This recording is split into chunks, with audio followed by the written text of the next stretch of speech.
बकौल मोदी साहब के ये पॉज है। पॉज का मतलब ये है कि सिचुएशन किसी वक्त भी रिवर्स हो सकती है। फौजें जो हैं ना तो खाली पेट लड़ती हैं। हमने अपने दफा को मजबूत करना है, उसके लिए हमें अपने बच्चों का दूध तक कुर्बान करना है। इस टाइम हालात बिल्कुल भी खित्ते के दुरुस्त नहीं है। पाकिस्तान का फील्ड मार्शल जो है वो अमेरिका में बैठा हुआ है, तलवे चाट रहा है, उनके हुक्म मान रहा है। उसको पाकिस्तान में होने से ट्रंप G7 समिट छोड़ के आ सकता है। ये इतने हालात खराब होने की वजह से दौरा अमेरिका कैंसिल नहीं कर सकता था। मुझे एक ग्राफिक बना के दिखाया कि मैं कह रहा हूं कि जी अगर हम न्यूक्स अपने प्रोग्राम रोल बैक कर दें तो 70% कर्जा अदा हो सकता है। ईरान आखिरी बफर के तौर पे वो खड़ा हुआ चैलेंज कर रहा है इजराइल को। तो अगर ये बफर भी ख़त्म हो जाता है तो फिर इजराइल की फिर अगला टारगेट पाकिस्तान हो सकता है। इतना डर गया ये दो कौड़ी का भिखारी कि इसने ईरान से अपना बॉर्डर तक सील कर दिया है। तो ये है इस टाइम हालत कि डिप्लोमेटिकली भारत को बहुत बड़ा एडवांटेज मिला है। ये जर्नल लेट जाएंगे आगे और ये कहेंगे तुम दो ईरान को, और ये इन्होंने अड्डे भी दे देने। ये भी बातें जो मर्जी कर लें, अंदर से अमेरिका के गुलाम है। इंडिया और इसराइल का अलायंस जो है दुनिया के अंदर वो एक बहुत बड़ा एक ह्यूमैनिटी को थ्रेट है। ग्रेटर इसराइल उधर से नीचे की तरफ एक्सपैंड होता चला जा रहा है और इधर से जो हाइपोथेटिकल सरहद है ग्रेटर इंडिया की वो वहां खत्म होती है जहां पे ग्रेटर इसराइल की सरहद शुरू होती है। नमस्कार दोस्तों, एक तरफ जहां इजराइल लगातार ईरान पर बमबारी कर रहा है और इस वक्त ईरान की हालत देख करके पाकिस्तान के भी पसीने छूट रहे हैं, क्योंकि अब ईरान के बाद पाकिस्तान का भी वही हाल होने वाला है जो इस वक्त ईरान का हो रहा है, क्योंकि जल्द ही भारत ऑपरेशन सिंदूर 2.0 लॉन्च करने वाला है, जिसमें पाकिस्तानी आर्मी की ठुकाई होने वाली है और इसका डर अब पाकिस्तान में साफ दिखाई दे रहा है।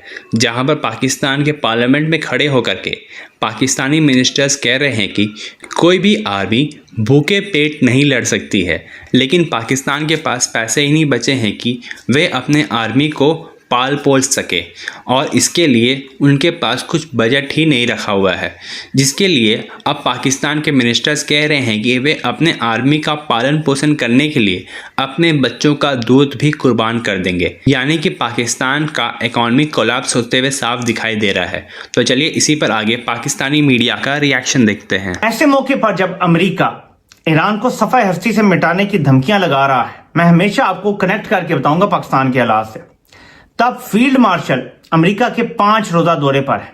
ये वहां क्या कर रहा है? ये अपनी एम्बेसी में जब एक फिक्स्ड फंक्शन में गया तो बाहर पाकिस्तानियों ने इसको इसकी औकात भी बताई, उसकी वीडियोस भी मौजूद हैं।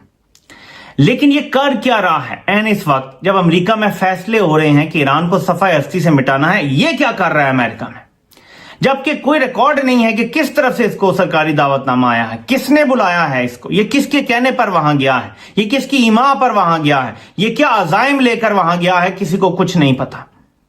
और ये है सबसे खतरनाक चीज। अगर इनको ये गारंटी दे दी गई है, मैं आपको बता रहा हूं जर्नैलों को गारंटी दे दी गई कि हमने ईरान को सफाई हस्ती से मिटाना है और हम पीछे नहीं हटेंगे, कोई डील नहीं होगी, तो ये जर्नैल लेट जाएंगे आगे और ये कहेंगे तुम दो ईरान को, और ये इन्होंने अड्डे भी दे देने। ये भी बातें जो मर्जी कर लें, अंदर से अमेरिका के गुलाम है।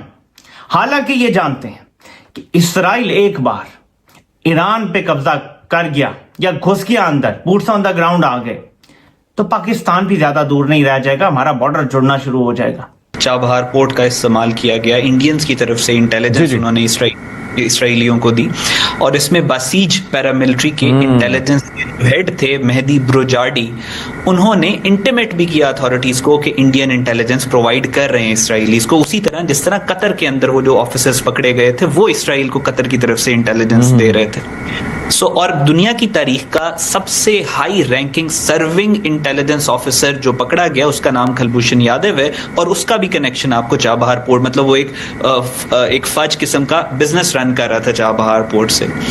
इंडिया और इसराइल का अलायंस जो है दुनिया के अंदर वो एक बहुत बड़ा एक ह्यूमैनिटी को थ्रेट है। आप उधर से जो ग्रेटर इसराइल की आपके मुअज़्ज़ज़ मेहमान ने बात की, उन्होंने बताया कि ग्रेटर इसराइल उधर से नीचे की तरफ एक्सपैंड होता चला जा रहा है और इधर से जो हाइपोथेटिकल सरहद है ग्रेटर इंडिया की वो वहां खत्म होती है जहां पे ग्रेटर इसराइल की सरहद शुरू होती है। इन दोनों आइडियोलॉजीज के दरमियान इन दोनों फैशिस्ट आइडियोलॉजीज के ज़ायोनिस्ट के दरमियान में पाकिस्तान खड़ा हुआ है। और जब पाकिस्तान बनने वाला था, तो जब कायदे आज़म ने अरब लीग को एड्रेस किया था, तो कायदे आज़म ने कहा था कि पाकिस्तान का बनना इसलिए ज़रूरी है क्योंकि पाकिस्तान इस हिंदू ज़ायोनिज़्म को मिडिल ईस्ट और मुस्लिम वर्ल्ड तक आने से रोकेगा, और पाकिस्तान ने अभी तक रोक के रखा हुआ है। नाउ द टाइम इज, अब जो वक्त की जरूरत है, जो वक्त की डिमांड है, वो ये है कि हर मुस्लिम कंट्री अपना रोल प्ले करे। तो FATF में सिर्फ नाम आना ही पाकिस्तान को परेशान करने के लिए बहुत है, और इंडिया की एक बहुत बड़ी डिप्लोमेटिक विक्ट्री है। यह भी हो सकता था कि भारत FATF के लिए कहता और FATF कहता कि 22 अप्रैल को लेकर तो आपने हमें कोई सबूत ही नहीं दिया है, इसमें हम पाकिस्तान को कैसे इन्वॉल्व कर दें। इस नजरिए से एक तरफ अब FATF की तलवार है, फिलहाल भले वो गर्दन पर गिरे ना गिरे ये अलग बात है, और दूसरी तरफ ब्रह्मोस है। तो एक तरफ डिप्लोमेसी है, एक तरफ ब्रह्मोस है कि भैया ऐसा है, इधर से निकलेंगे तो फिर ये ठोक देगा।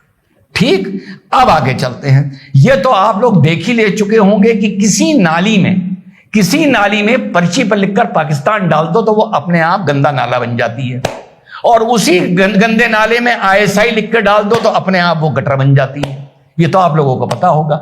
अब युद्ध चल रहा है ईरान का और इजराइल का, और साहब इनके मोहसिन जो जनरल साहब हैं ईरान के, ये पता नहीं जिंदा कैसे है, मुझे समझ में नहीं आ रहा। इन्होंने जो बयान दिया, Pakistan will drop a nuclear bomb on Israel if Israel drops a nuclear bomb on Iran.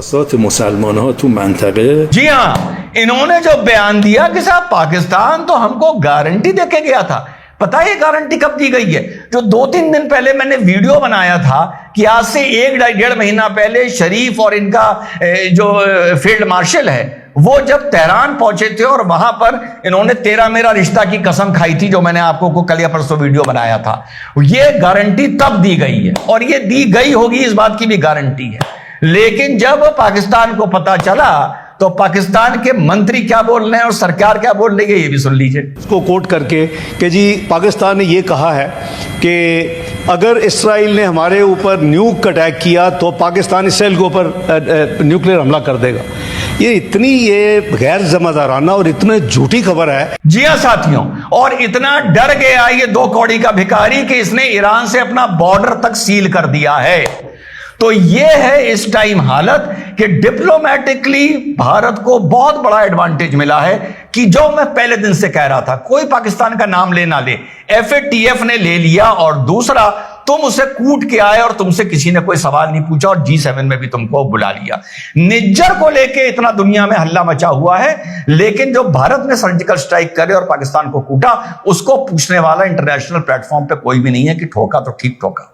और दूसरा ईरान को लेके, क्योंकि वहां पर अमेरिका इन्वॉल्व था, तो अमेरिका ने कहा देख भैया डिप्लोमेटिकली मैं तुझे लोन वोन दिलवा दूंगा, तुम मेरे लिए जितना भी इंपॉर्टेंट हो, ठीक, लेकिन ईरान के चक्कर में पड़ा तो तुझे कूट के धर देंगे, जो तुझे अफगानिस्तान के टाइम पे बताया था, we will bomb you to stone as.